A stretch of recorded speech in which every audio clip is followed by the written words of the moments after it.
merci encore pour l'opportunité, voilà, de nous retrouver, de pouvoir partager encore. Et comme tu l'as dit, l'improductivité est la preuve que les informations qu'on a ne nous servent à rien. Je crois que c'est le meilleur commentaire qu'on peut donner à cette profonde déclaration que tu as faite tout à l'heure, Pasteur Serge. Donc je suis encore honoré d'être avec vous ce soir. On s'est déplacé et puis j'ai tenu vraiment à peine on est arrivé là. Mais j'ai voulu vraiment qu'on profiter pour avoir ce temps avec vous. Moi, à chaque fois que j'ai l'occasion de partager la parole de Dieu, je trouve que c'est une opportunité à apporter des informations pour bénir le peuple de Dieu. Voilà. Nous savons tous que le peuple périt parce qu'il n'y a pas la connaissance. Merci encore. Voilà. Merci encore. Donc, je suis très honoré d'être là et je crois que ce soir encore, on va être très béni. Restant toujours dans la thématique de l'année, hein, on va aborder quand même une parole que je trouve centrale et parfois dont l'ignorance nous garde dans une sorte de stagnation et dont la connaissance aussi peut libérer et nous conduire vraiment vers notre destinée, celle que le Seigneur a forgée pour nous. Alléluia. Donc, Amen. Je salue tout le monde, voilà, dans le nom du Seigneur. Amen. Voilà. Amen. Maman Elisabeth, Maman Marie. Amen. Amen. Je vous salue tous. C'est vraiment toujours un privilège de vous avoir et de partager ces moments avec vous. Je suis très heureux de voir aussi que malgré le temps qui a passé, il y a toujours cette fidélité. Et c'est une grâce. Allô? Quelqu'un veut dire quelque chose? Non. Alors, je nous invite à lire... Oui? Vas-y. Ah, d'accord. Je nous invite à lire donc d'entrée de jeu, comme on a commencé un peu tard. Nombre chapitre 10. On va aller du verset 29 au verset 32. Nombre chapitre 10. Du verset 29 au verset 32. Je crois que c'est moi, Elisabeth, qui nous lit souvent très bien. Si elle peut lire pour nous, on s'en réjouira. Amen, merci. Donc, nombre 10, verset 29 à 32. Ok. Je lis la parole du Seigneur. Moïse dit à Hobab, fils de Réuel, le Madianite, beau-père de Moïse, nous partons pour le lieu dont l'Éternel a dit, je vous le donnerai, viens avec nous et nous te ferons du bien, car l'Éternel a promis de faire du bien à Israël. Hobab lui répondit, je n'irai point, mais j'irai dans mon pays et dans ma patrie. Et Moïse dit, ne nous quitte pas, je te prie, puisque tu connais les lieux où nous campons dans le désert, tu nous serviras de guide. Et si tu viens avec nous, nous te ferons jouir du bien que l'Éternel nous fera. Amen. Amen. Moïse dit à Hobab, fils de son beau-père Réuel, donc Jéthro, le Madianite, nous partons pour la contrée que l'Éternel a promis de nous donner. Viens donc avec nous, tu t'en trouveras bien, car l'Éternel a promis de faire du bien à Israël. Hobab lui répondit, je ne te suivrai pas, je préfère retourner dans mon pays auprès de ma famille. Mais Moïse insista, ne nous quitte pas, je te prie, car tu connais bien ce désert et les endroits où nous pourrons installer notre camp. Et tu pourras nous servir de guide. Si tu nous accompagnes, nous te ferons participer, bénéficier au bonheur que l'Éternel nous a accordé. Alléluia. Alors, c'est un morceau de texte biblique que je trouve fascinant. Juste à le lire, vous pouvez déjà ressentir du bien dans votre âme. Mais en même temps, une certaine inquiétude monte parce que on voit quand même le grand Moïse. Alors, c'est pour ça que je dis que c'est vraiment un partage qui va ouvrir nos yeux sur un certain nombre de choses. Je vais partager environ 15 pensées encore ce soir, mais juste d'entrée de jeu, de regarder un petit peu ce test, de voir les préoccupations qu'il soulève.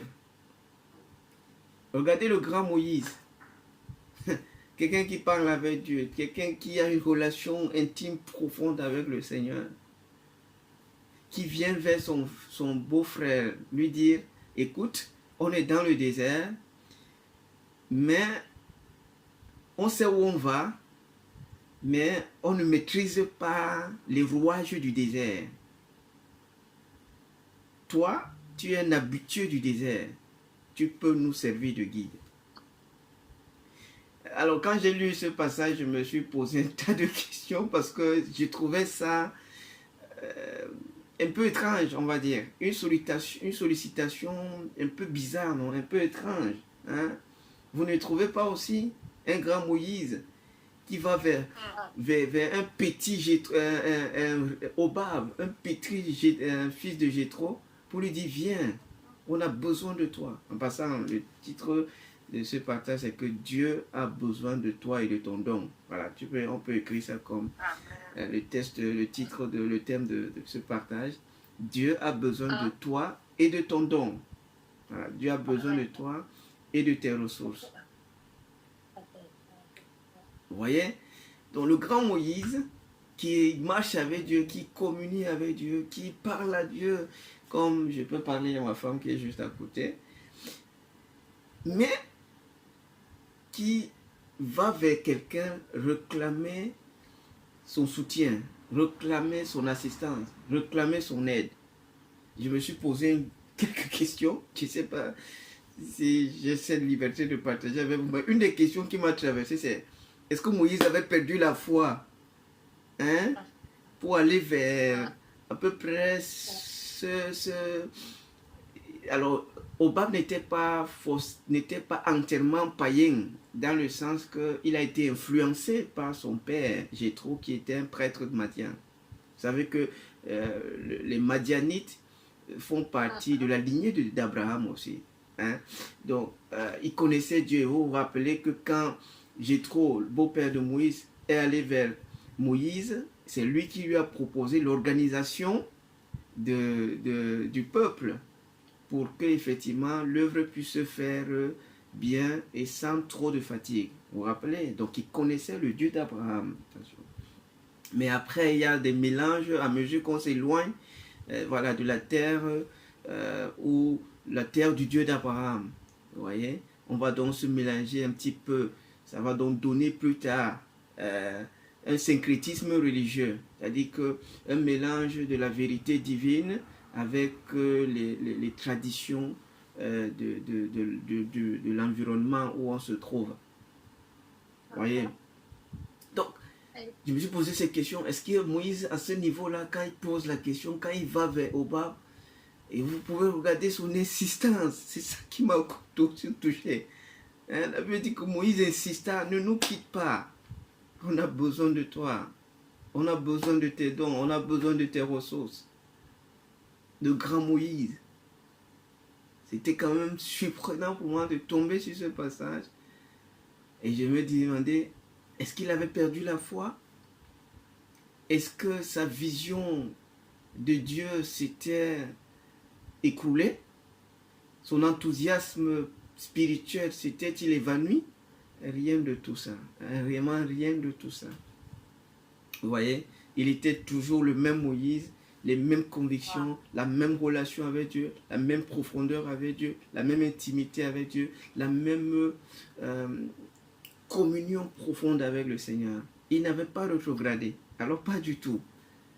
Mais je me suis quand même posé encore cette question. Pourquoi donc une telle sollicitation et une telle insistance Et c'est là où le Seigneur a ouvert mes yeux sur un certain nombre de choses. Et c'est là où je dis, le thème c'est Dieu a besoin de toi et de tes ressources, de ton don.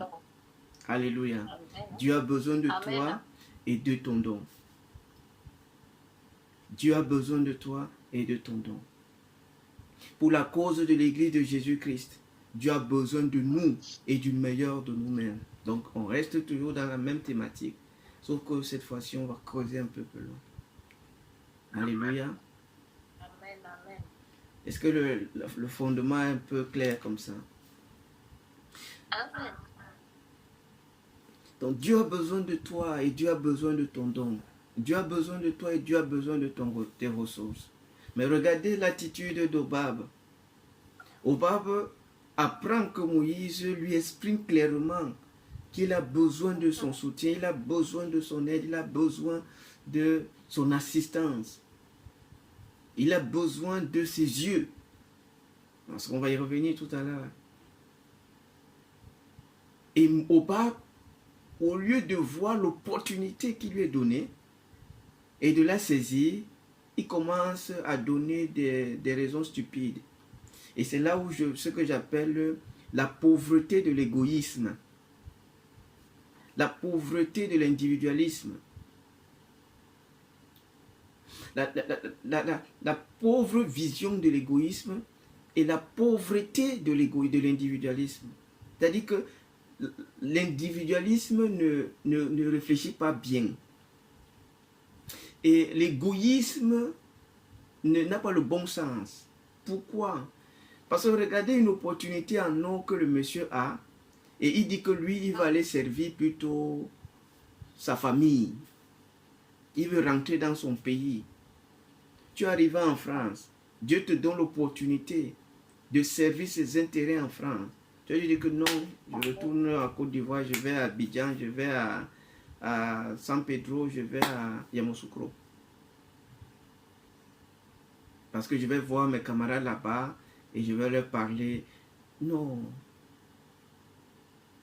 Vous voyez? Amen. Viens avec nous. Obab dit non, je ne peux pas aller avec vous. Moi, je vais aller mettre ma connaissance au profit de ma famille. Mais la question c'est, entre mettre cette connaissance-là au profit de sa famille et mettre cette même connaissance au profit de toute une nation, où est-ce qu'il y a plus d'honneur? Vous-même répondez-moi. Entre la famille et la nation, qu'est-ce qui est plus grand? La nation. Il est appelé à servir comme guide national, mais il préfère aller servir comme guide familial. Donc vous voyez que ça ne réfléchit pas bien, non?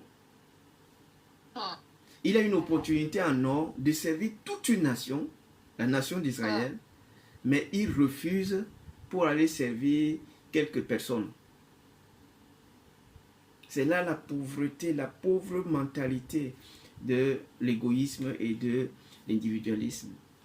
Heureusement que Moïse, qui est un leader vraiment très éclairé, et c'est là où on pourra donc mieux mesurer sa grande spiritualité, qui va donc insister pour que Obab les accompagne dans ce désert vers la terre promise.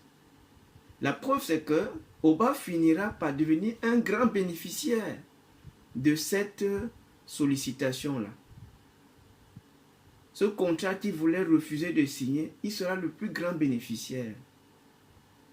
Parce que quand vous allez lire Juge chapitre 4, vous voyez que Obab, la famille d'Obab s'est agrandie et elle s'est mélangée avec la tribu de Benjamin et de Jérusalem et de Juda. Ils sont la famille d'Obab est devenue intrinsèque avec les Judéens, avec la tribu royale. Quel privilège!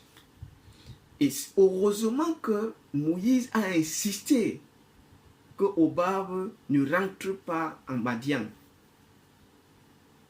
Heureusement. Et c'est là où j'apprécie son leadership. C'est-à-dire quelqu'un qui s'est déniché un atout il invitait à mettre cet atout au profit d'une plus grande cause et pour son grand bénéfice lui-même. Et donc, j'ai failli dire, Dieu a besoin de ton don et Dieu a besoin de toi et de ton don pour ton propre bien à toi.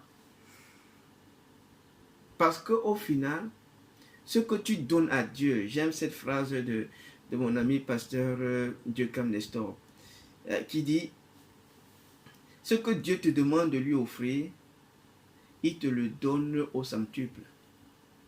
Donc tu comprends que quand il t'appelle et il te demande de lui donner quelque chose, mais trouve-toi heureux de la lui donner ou de le lui donner parce que tu sais que les bénéfices seront 100 fois plus grands, 100 fois plus intéressants. Et comme je partageais la dernière fois, l'entreprise de Dieu, l'église de Dieu, l'œuvre de Dieu, le royaume de Dieu est le seul endroit où ton investissement ne sera jamais perdu.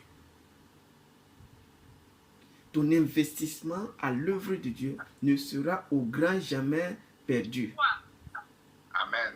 C'est le seul endroit où tu investis, tu vas récolter immanquablement, sans faute. Amen. Et c'est le seul endroit où ce que tu sèmes t'est redonné 100 fois plus. Amen. On se comprend, bien aimé? Amen. Tu peux investir dans une entreprise. Après, tu entends que ça a craché. Oui. Le seul endroit sûr où ton investissement est garanti et va te rapporter 100 fois plus, c'est dans l'œuvre du Seigneur. Et c'est exactement ce que ce passage place devant nous. Moïse lui dit, non, ne nous quitte pas, je te prie. Regardez Moïse qui supplie. Ah, j'aime l'humilité de Moïse, bien-aimé. J'aime l'humilité de Moïse. Amen. Quelqu'un d'une telle grandeur, mais qui sait reconnaître la place de l'autre et demander à ce que cette place-là serve à quelque chose et pour le bien de tous. Il dit, tu connais le désert. Nous te ferons participer au bonheur que l'Éternel va nous donner. Au bonheur que l'Éternel nous donne. Donc Moïse sait qu'il y a un bonheur qui accompagne les enfants de Dieu. Et il dit à Obab, écoute-moi très bien. Tu veux gagner, non? C'est une bonne chose. Je t'invite à investir là où ton succès sera garanti. À 100%. À 100%. Parce que le chemin que toi tu veux prendre, ce n'est pas le chemin du bonheur, c'est le chemin du malheur, de la souffrance et des regrets. Le chemin du bonheur, c'est le chemin du partage. Le chemin du malheur, c'est le chemin de l'égoïsme. J'aimerais qu'on retienne ces phrases. Le chemin du bonheur, c'est le chemin du partage. Le chemin du malheur, c'est le chemin de l'égoïsme et de l'individualisme. Tous ceux qui retiennent alors qu'ils sont appelés à donner ne seront pas épanouis. Jésus lui-même a dit, il y a plus de bonheur à donner qu'à recevoir. Il y a plus de bonheur à donner. Donc, le chemin du bonheur, c'est le chemin du don. C'est le chemin du partage. C'est le chemin de la libération. Le chemin du malheur, c'est le chemin où on veut garder. On veut juste protéger. On veut juste conserver. Et c'est exactement ce qui est arrivé à Anania et Saphira. Barnabas a vendu le terrain. Il a donné tout l'argent pour que la distribution soit faite à tout le monde selon que chacun en avait besoin. Anania et Saphira ont fait la même chose, sauf que eux, ils voulaient plus garder. Ils ont gardé une partie. Vous voyez? Au lieu de libérer, ils ont gardé une partie. Et le malheur est entré dans la maison. Donc le chemin du bonheur, le chemin de la joie, c'est le chemin du partage. C'est pour ça que chaque fois que moi j'ai l'opportunité de partager la parole de Dieu, je ne la rate pas. Je la saisis toujours. Amen. Il y a un bonheur juste à partager. Il y a, je ne sais pas comment, je partage souvent ça avec... il y a une joie que je ne peux pas expliquer. Juste le fait de partager la parole de Dieu. Et on peut partager ce que chacun a reçu de Dieu. Tu as reçu la joie de Dieu, partage-la. Tu as reçu la paix de Dieu, partage-la. Ça veut dire heureux ceux qui procurent la paix, car ils seront appelés fils de Dieu. Tu veux t'appeler fils de Dieu, fille de Dieu, partage la paix. Partage ce que tu as. Amen. Ne garde pas ce que tu as, partage-le. Et tu verras la paix, le bonheur qui t'accompagne. Donc, Moïse dit à Obab, écoute-moi très bien. Je ne veux pas que tu gaspilles ta vie, tu gaspilles tes ressources et que tu sois amer envers toi-même et envers la vie. En investissant au mauvais endroit. C'est exactement ce que Moïse était en train de lui dire. Il dit, Obab, écoute-moi. Moi, j'ai la vision. Et je te dis, investis ici. Et tu vas voir les résultats. Mais si tu investis là où toi tu vois là, tu vas récolter le malheur, la souffrance et les regrets. Là où tu veux aller investir ne te rapportera pas grand-chose. Mais ici, là où je t'invite à investir, ça te rapportera gros. Ça te rapportera beaucoup. Ça te rapportera abondamment. Alors je te supplie, au nom du Seigneur, ne va pas gaspiller ta ressource. Ne gaspille pas ta vie. Viens l'investir ici.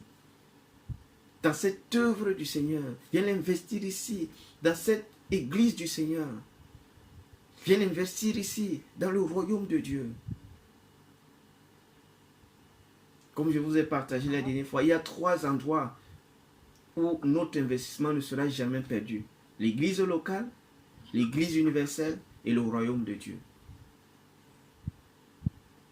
L'église locale, l'église où tu es, investis là-bas. Mets à profit ton don, tes ressources là-bas. L'église du Seigneur, au-delà de ton église locale, il y a d'autres églises qui existent. Si le Seigneur t'appelle à bénir les gens, les membres des autres églises reconnus vrais, n'hésite pas. Bénis ce peuple aussi. Dans ta société, le royaume de Dieu, parce que le royaume de Dieu est au-dessus de l'église de Dieu. D'accord? Le royaume de Dieu, c'est notre société. C'est la terre dans laquelle nous vivons. On voit, par exemple, la souffrance autour de nous. Faisons du bien. Alléluia. Amen. Amen, amen. Moïse dit à Obab, écoute-moi bien, ne va pas investir là-bas parce que ça ne te rapportera pas grand-chose. Mon conseil, c'est que ici, ton investissement va te rapporter bien plus que tu ne penses. Alléluia. Donc, quand je regardais à ça, je me suis dit, qu'est-ce qui s'est passé? Pourquoi Moïse insiste tellement sur pourquoi il insiste tellement que voilà, Obab l'accompagne, Obab vienne avec eux. Et le Seigneur a commencé à me donner quelques vérités que je veux vraiment brièvement partager avec vous ce soir. Alléluia. Et vraiment, je vais les mettre là. Je n'irai peut-être pas trop dans le développement, mais peut-être si on veut les écrire, et puis je vais essayer de commenter peut-être 4 ou 5, parce que je sais qu'on n'aura pas le temps. Mais la première chose, c'est que, regardez bien le texte. Moïse dit à Obab, fils de son beau-père Reuel, Jéthro, le Madianite, nous partons pour la contrée que l'Éternel a promis de nous donner. Donc Moïse connaissait la contrée, qui est la destination. Il dit, viens donc avec nous et tu t'en trouveras bien, car l'Éternel a promis de faire du bien à Israël. Donc, Moïse avait la vision. Et c'est pour ça que je mets ici, la première chose, la première pensée, en rapport avec ce texte, c'est une vérité qui m'a beaucoup frappé aussi, c'est que on peut avoir la vision, une vision claire, sans avoir les moyens pour son accomplissement. Première chose qu'il faut écrire. On peut avoir une vision claire de là où on va, de là où le Seigneur nous appelle, sans avoir forcément les moyens pour son accomplissement. Je reviendrai parce que je vais prendre l'exemple de Jésus-Christ lui-même dans son incarnation. Comment est-ce qu'il a accompli la vision du Père alors qu'il est sur la terre? Il avait une vision claire, mais il n'avait pas toujours les moyens. Comment est-ce qu'il a trouvé les moyens? C'est exactement ce que nous allons voir et que Moïse essaye de faire ici. Moïse avait une vision claire, une vision très claire. Il dit, nous partons, donc nous savons où nous allons, mais nous ne savons pas comment y arriver. On sait où on va, mais on ne sait pas par comment y arriver. On ne sait pas quel est le chemin, quel est le chemin à prendre. Et vous voyez le désert, il est vaste, il y a le sable partout, il n'y a pas, à l'époque, il n'y a pas le GPS. Vous voyez un peu. Et c'est pour ça que Moïse interpelle Hobab pour dire, viens être le GPS d'une nation tout entière. Et on va te payer les droits d'auteur, on va te payer les dividendes, on va te payer les honoraires. Et tu ne regretteras pas d'avoir servi de guide national. Alléluia. Donc, première chose, on peut avoir une vision claire sans avoir forcément les moyens pour son accomplissement. Ça, c'est la première chose. On va commenter plus tard. Deuxième chose, la communion avec Dieu n'exclut pas la place et le rôle de l'humain dans l'accomplissement des plans de Dieu. Je reprends. Je ne sais pas si les gens écrivent. Oui, on écrit. D'accord. Donc, deuxième chose, je vais commenter plus tard, mais je vous les donne comme ça. Voilà. Comme ça. Donc, deuxième chose, la communion avec le Seigneur, la communion, l'intimité avec Dieu n'exclut pas le rôle ou la place de l'humain dans l'accomplissement du programme de Dieu. La communion avec Dieu, l'intimité avec Dieu, profonde qu'elle soit, dense qu'elle soit, radicale qu'elle soit, n'exclut pas, ne supprime pas la place de l'homme dans l'accomplissement des desseins de Dieu, du programme de Dieu, des plans de Dieu.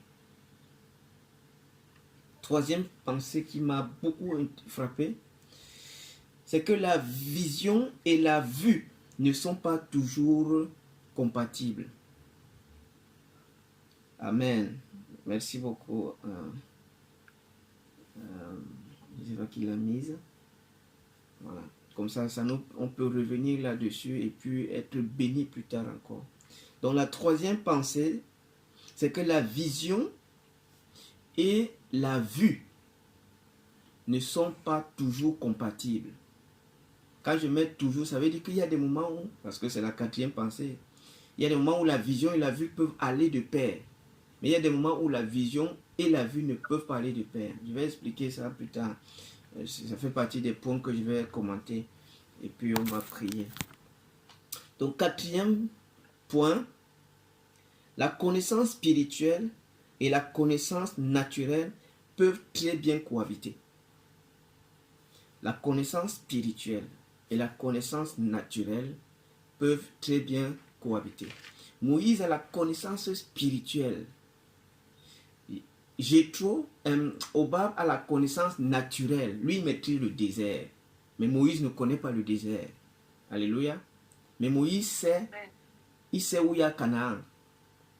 Donc, de sorte que si Hobab lui dit que ici c'est Canaan, Moïse va lui dire que ce n'est pas Canaan là-bas. Vous voyez un peu. Lui, il sait où il y a Canaan. Mais il ne sait pas, il ne maîtrise pas le désert pour arriver à Canaan. Mais si tu lui dis que ici c'est Canaan, pour vouloir le tromper, il va te dire que non, c'est pas Canaan. Pourquoi? Parce qu'il a reçu ça de Dieu. Il a une vision claire. Donc il y a une connaissance spirituelle. Mais cette connaissance spirituelle peut être fauchée par la connaissance naturelle. Vous allez voir par contre, par exemple, Jésus, quand il voulait souvent décrire des réalités spirituelles, il utilisait la connaissance naturelle pour expliquer les choses spirituelles par une technique qu'on appelle l'analogie. C'est pour ça qu'il disait par exemple que le royaume de Dieu est semblable à un champ qu'un homme a trouvé où il y avait beaucoup de richesses. Vous voyez un peu. Il veut parler des choses spirituelles, mais il utilise les choses naturelles qu'il connaît, qu'il peut manipuler, pour permettre aux gens de comprendre les réalités spirituelles qu'il est en train de décrire. Donc, quatrième point, la connaissance spirituelle et la connaissance naturelle peuvent bien cohabiter. Elles peuvent bien cohabiter. Et si le temps permet, on y reviendra en détail pour donner plus de détails.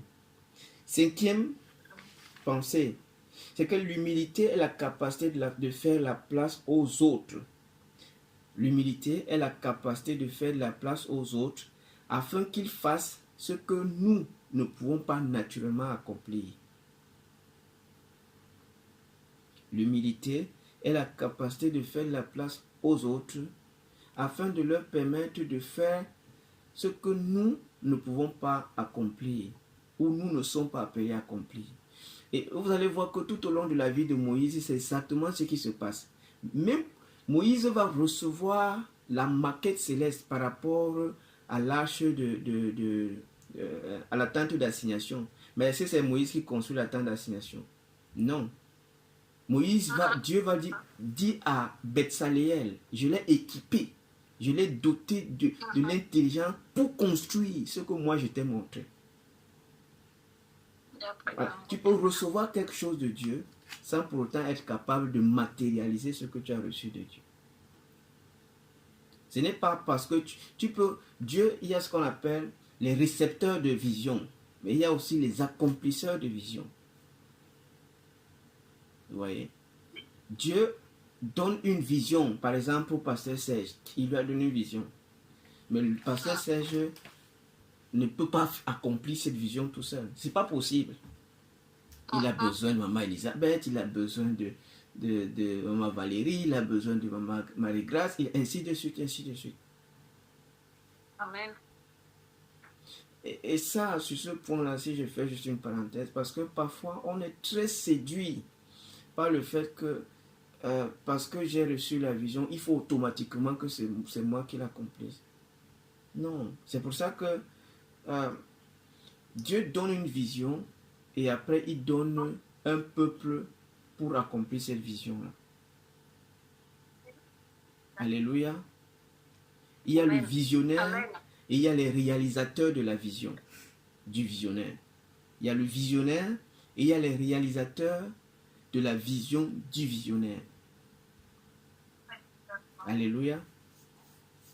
On va y revenir. Donc, on a dit, et c'est là où on peut apprécier l'humilité de Moïse. Moïse sait que Dieu lui a donné une vision. Mais il a autour de lui des gens qui peuvent l'aider à accomplir cette vision.